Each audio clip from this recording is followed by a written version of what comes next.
The Patchwork Bride by Sandra, and this is chapter 2. He called her Nellie Blue Eyes, and she called him Buddy. Buddy wasn't his real name, but by the time Nell found that out, the name was so fixed in her mind that she wouldn't call him anything else. Lucy had come outside to throw the dishwater on the flowers and said, "Why, I believe that's Buddy over there." Nell stared at the cowboy as he dismounted and touched his hat to Lucy. He didn't pay attention to Nell until Lucy said, "This here's Nell. She's the new biscuit shooter. She'll help with the cooking and so forth." Nell stepped out onto the warm stones of the portico, her hands wrapped in her apron. "Ma'am," he said, and touched the brim of his hat again. The thumb of his other hand was hooked in his belt. He smiled, and Nell could see that he had all his teeth. Several of the cowboys didn't. He was tall and nice-looking and slightly bow-legged, and his eyes, well, they were the soft brown velvet of a doe's. "There's coffee," she said, thinking she wouldn't mind a bit if he came into the kitchen and bothered her. She expected him to, since the other cowboys had done just that. They had found excuses to go to the house, telling Lucy they had a terrible pain in their gullets or a hurting in their heads and needed to get out of the hot New Mexico sun. "You got a pain, all right, and you want to give it to me right where I sit down. Now go on with you," Lucy would tell them. "You'll meet the new girl soon enough, although I don't know why she'd want to meet you." The new cowboy took off his hat, which had once been white but now was brown with the dust of the high plains, and wiped his forehead with his sleeve. His face was tanned, although his forehead was pale where the brim of his hat had shaded it from the sun. The sun was so hot now that Nell reached up with the dish towel she was holding and dabbed at her face, embarrassed at its dampness. "No, thank you, Miss Nell," the cowboy said in reply to her offer of coffee, and she was surprised, disappointed. He was the only one of the hands who had turned her down. He was the only one she wished would accept. "You have a good time up north, did you?" Lucy asked. She explained to Nell. "He was off to pick up a colt Mr. Archer's bought. Been away 2-3 weeks long, enough for the colt to turn into a full-fledged mare." "I was looking around some." Lucy snorted. "Out looking at the world, I expect," she said. "You were traveling?" Nell asked, hoping again that the man would stay. The screen door squeaked, and Lucy went back inside. "Maybe," he replied, and she thought she had overstepped. It wasn't any of her business what he did. She didn't want him to think she was nosy. "Well, welcome back home," she said, putting one bare foot on the other. Her shoes were in the house beside the door. "Nice to meet you, ma'am," he replied, stepping past strings of blood-red chili peppers that hung from the vigas and pausing a moment in the shadow of the portico. He wiped his brow again with the sleeve of a shirt that had once been indigo but was now faded to the blue of the late afternoon sky. "So long," he said. His fine eyes crinkled as he gathered the reins of his cow pony and turned around. He didn't jump onto the horse from behind or perform any of the tricks the other cowboys had done to impress Nell. He didn't even gallop off in a cloud of dust. He merely took the reins and walked his horse toward the corral. "I thought he'd want a cup of coffee," Nell said after she went inside. She turned to watch the cowboy through the screen door. "Oh, he's not like the others. He might look like the hottest thing since Texas chili, but he's awful high and mighty. Too much ambition for a cowboy. He reads books. That one, he's a knowing man. Don't mind him." "He can read?" Nell asked. 2 of the cowboys had brought her their mail and asked her to read it to them. She hadn't been sure if they were illiterate or just wanted to spend a little time with her. This one, well, she hardly cared if he could read and write. She just wanted to sit and talk to him. "He's had him some education," Lucy said by way of reply. "Some ambition, too." Lucy left the kitchen door and went to check on her bread dough. "It's Ray's," she said, punching down the dough. "You watch out for him. He seems square enough, but he's the worst practical joker on the place." That was saying something, since Nell already had learned how the other cowboys liked to play pranks. One time he tied a string around the neck of a dead rattlesnake and coiled it up by the supper table. There was a new girl, and when she stepped beside him, he yanked on the string, and that head rose up, and the girl must have jumped 10 feet and run out the door like the devil himself was chasing her. She was so mad she quit the next day. I'm not afraid of snakes. Lucy had been cutting hunks of the dough out of the wooden dough bowl, kneading them, then slapping them into pans. She stopped and turned around. "Well, you ought to be. Get bit by a rattler and your leg will turn black and swell up as big as a flour barrel. It ain't the best way to die, although I don't know what is." When Nell didn't reply, Lucy continued, "In case you're interested, you can forget about him. He sizes up pretty good. He don't drink and he don't chew, but he's not the marrying kind. Not with hired girls anyways. Some of the other girls that worked here, they already tried, so get that out of your head." Nell stared through the screen. Although Buddy had disappeared, the fire in the cook stove made the air hotter inside the house than out. She found a clean place on the roller towel and wiped her hands, then used her sleeve to wipe her forehead, the way Buddy had. "Grandma may think I come to New Mexico territory to get married, Aunt Lucy, but I didn't." In fact, she had. That wasn't the only reason she'd come to the ranch near Las Vegas, New Mexico territory that year of 1897. Of course, she'd never been to the state before and had already spent a year teaching in the school in Harveyville, Kansas. She had kept company with a young man there, Lane Phillips, but there had never been anything worth mentioning between them, or between her and anybody else. She'd been restless. She'd lived on her grandparents' farm ever since her parents died when she was 10, and thought she'd live in Kansas forever, although she didn't know with whom. Then her Aunt Lucy, her father's sister, had written from New Mexico asking if he knew of a girl who'd like to work on the Rockin' A. It was a cattle spread, a big one, although not the biggest in the territory. Nell's grandmother fretted that at 22, Nell was becoming an old maid, and Nell herself had begun to worry. There ought to be plenty of eligible young men in New Mexico, the two of them agreed, and Lucy would be there to chaperone her. Besides, being on a ranch with all those cowboys might be fun. Lucy had grown up in Kansas too, but she had left 20 years before when she married a homesteader. Her husband died before he could prove up the claim, and Lucy had worked for 15 years as a housekeeper on the Rockin' A. The rancher, Mr. Archer, was a widower, and folks in Harveyville thought it wasn't proper for Lucy to live in the same house with him since he didn't have a wife. Perhaps that was why Nell's grandfather wasn't crazy about Nell moving to New Mexico. "Lucy will look out for her," Nell's grandmother had said. "That's what I'm afraid of," he replied. "Who's she going to settle down with in Kansas?" her grandmother asked. "She can do a sight better than Lane Phillips, and Lucy is a decent woman." After she arrived in New Mexico, Nell had thought her grandmother was right about that. Lucy had her own room, and she always called her employer Mr. Archer. He had in turn referred to her as Mrs. Miller. There was never so much as an improper touch or even a glance between them, as far as Nell could tell.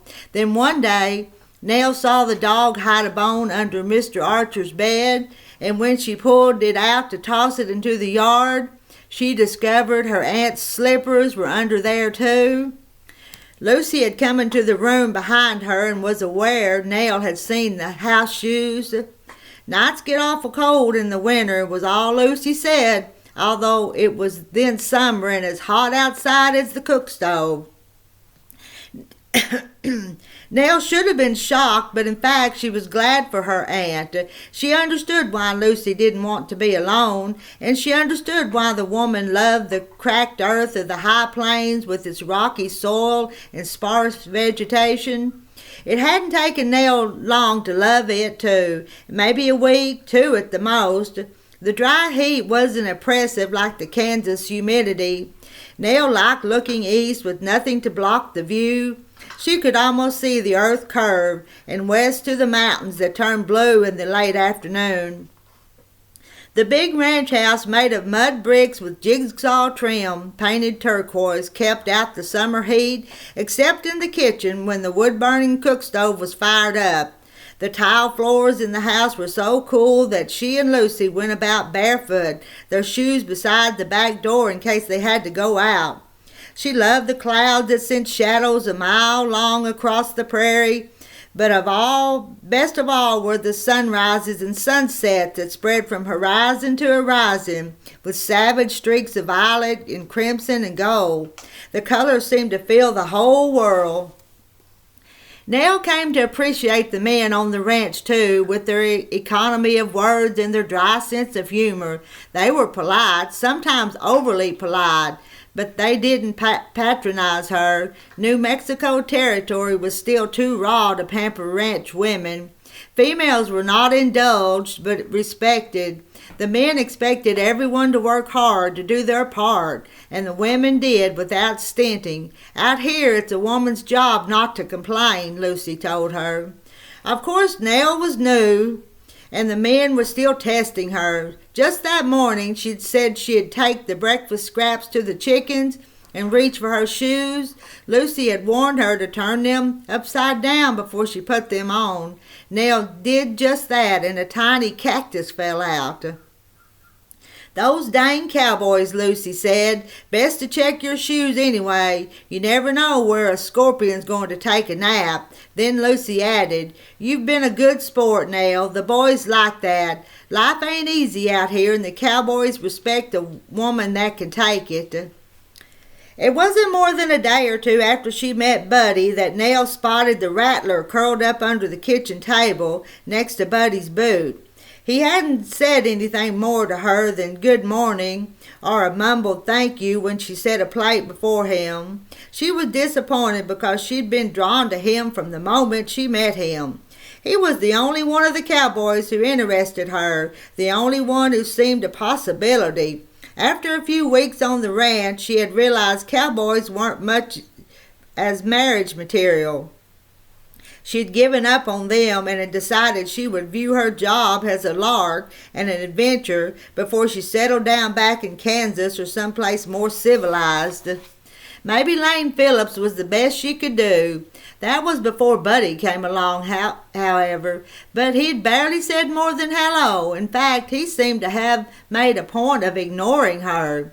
She spied the snake out of the corner of her eye and thought she'd fix Buddy for thinking she was no more than a hired girl he could torment. She'd show him he couldn't fool her with a dead snake on a string. She'd been serving fried eggs from a heavy cast-iron skillet and slid 3 of them onto the cowboy's plate, her arm steady. Just as Buddy moved his hand in, what Nell figured was his attempt to raise the reptile's head, she slammed the skillet on the snake and smashed it once, twice, and a third time for good measure.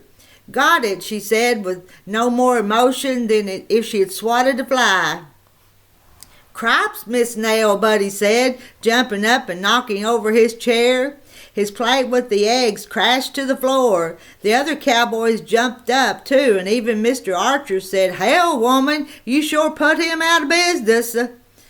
"Anybody want more eggs?" Nell asked. The skillet held one perfectly good egg, although the yolk was broken. "That's a damn rattler," Willie Burton said. He was a shy young fellow who was engaged to Martha, a girl in Albuquerque. He planned to marry her as soon as he saved up $100. Another month or 2, he had told Nell, and he was quitting. "Did you see the way she whacked it? Ain't no woman I know could do that," another cowboy said. "Man, neither. "It's just a snake," Nell said, thinking they were carrying the joke too far. "You want the rattles?" Buddy asked. "Keep 'em in a jar?" He opened his pocket knife and cut them off, then stood and handed the rattles to her. "Ma'am, I believe that snake would have bit me something bad. I reckon I owe you." He shook his head. "You were as calm as water in a horse trough." She had almost laughed to think he had cut the rattles off his trick snake. Nell put the rattles in her pocket as Buddy picked up the snake and said he'd take it to the chickens. He held it up by the tail so the cowboys could see how big it was. Nell looked for a string around the snake's neck, but there wasn't any. She glanced at Lucy, who was watching her wide-eyed. Slowly, Lucy shook her head, and Nell blanched. That snake had been alive. Nell put her hand over her mouth when she realized what she had done, but Lucy caught her eye and shook her head again. Later, when the cowboys were gone, Nell asked, "That was a real snake, wasn't it?" And Lucy nodded. "I thought they were playing a joke on me." "Don't let them know that. Before the week's out, you'll be a legend around here." The next afternoon, Buddy came up onto the portico with a bouquet of brown-eyed Susans. The flowers bloomed along the fence lines in the fall, along with bright chamisa and purple asters. "I'd have brought you roses, but they aren't to be had." "Why, you didn't have to bring me anything." "I reckon I owe you something for saving me from that snake. I never saw anybody as cool as you were." There was a touch of awe in his voice, or was he teasing her? "I guess I didn't know what I was doing. I just kind of, did it." "Maybe you thought there was a string around its neck." Buddy knew she'd been told about his trick snake, but Nell wasn't about to admit it. "Sir? I guess I would have smashed the snake with a skillet if I'd known it was already dead." "It was alive. You saw it yourself. So did the other cowboys." Buddy only grinned at her. "Well, you saved my leg anyhow, so I brought you a bouquet. It's pretty, but it doesn't smell like much." Nell put the flowers to her nose, and as she did, a bee flew out of the bouquet and stung her. She threw the flowers at Buddy and said, "That was a mean trick." "I didn't know that bee was there. I'm real sorry." "Like hell you didn't." Nell had picked up the expression from the cowboys. "Ma'am, I swear." "Don't you swear at me, Buddy." He blinked a couple of times at the name. "Ma'am, I mean to tell you." But Nell turned around and went inside, letting the screen slam. "Ma'am, I'm not." Nell was furious. She had dreamed about Buddy the night before and had awakened to the thoughts of being with him under the night sky. Now she was embarrassed that she had presumed. "You're not welcome in this kitchen except at meal times, and even then I'd be obliged if you didn't speak. I mean that, Buddy." "Don't call me Buddy," he said. "I'll call you Mud if I want to." Two cowboys came around the edge of the house just in time to hear the exchange. "Buddy?" one of them asked. "Did she call you Buddy?" The other slapped his knee with his hat. "She call you Buddy? Well, I guess we know what she thinks of you." Buddy waved his hat at the cowhand. "Now, you don't need to blab it around." "Oh, I reckon I do," he said. Nell slammed the inner door and went to the Hoosier cupboard for baking soda to put on her nose. Lucy had heard the whole exchange. "I don't think he knew that bee was there," she said. "Sure he did. You told me yourself he's a big practical joker." Nell touched her nose carefully. It had already begun to swell, and it hurt. "He's meaner than that snake." There were tears in her eyes at how foolish she'd been to think he might like her. Lucy found the baking soda and made a paste with a little water and dabbed it on Nell's nose. "No, you're wrong about that. Cowboys love to play their jokes, but they're not mean. Not these boys, anyway. I believe you hurt his feelings. I know you made a fool of him." "Why, for getting mad?" "For calling him Buddy." "Well, that's his name, isn't it? I heard you call him that." Lucy shook her head. Buddy's the name of his horse. It's the end of chapter 2.